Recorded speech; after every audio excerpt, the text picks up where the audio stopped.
Before I start my analysis on the poem, I will present some background information regarding the Romanticism. The Romanticism was during the 17 and 1800s and was based on the horrible living conditions for the average citizen. The landowners and aristocracy ruled the country and had most of the wealth. The cities were overcrowded. Every home contained far too many residents, and furthermore, employees were working under terrible circumstances. Although living conditions were poor, the economy between the 17 and 1800s was an incredible growth, with up to 500% growth in exportation. By the early 1800s, Britain was the most industrialized country in the world. The reason this was possible was due to the fact that Britain had a large supply of minerals and spices. Furthermore, the well-developed transportation system made exporting commodities much more efficient.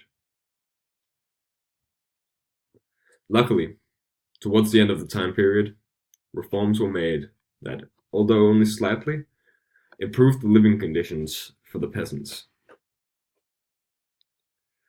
A police force was established. Non-Protestants were allowed to have state jobs.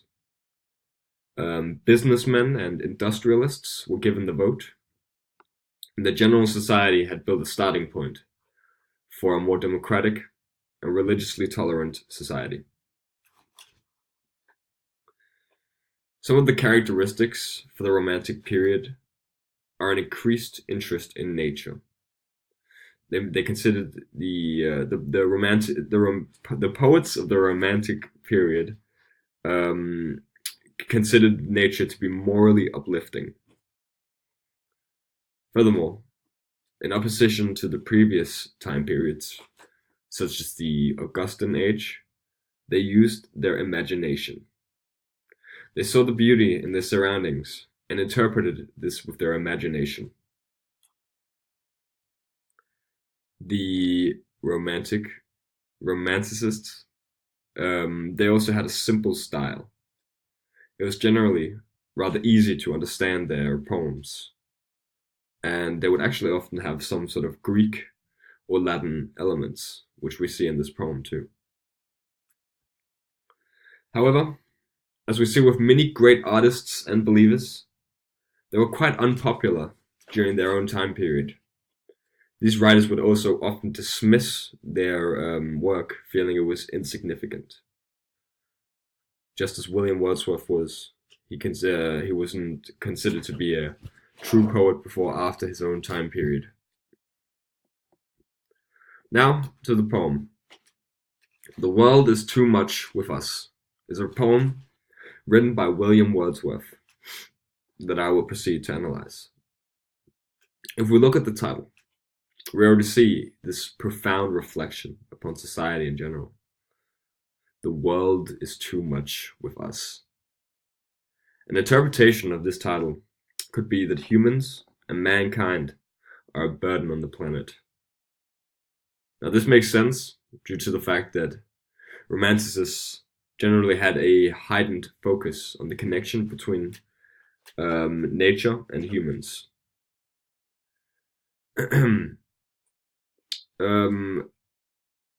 If we lead, sorry.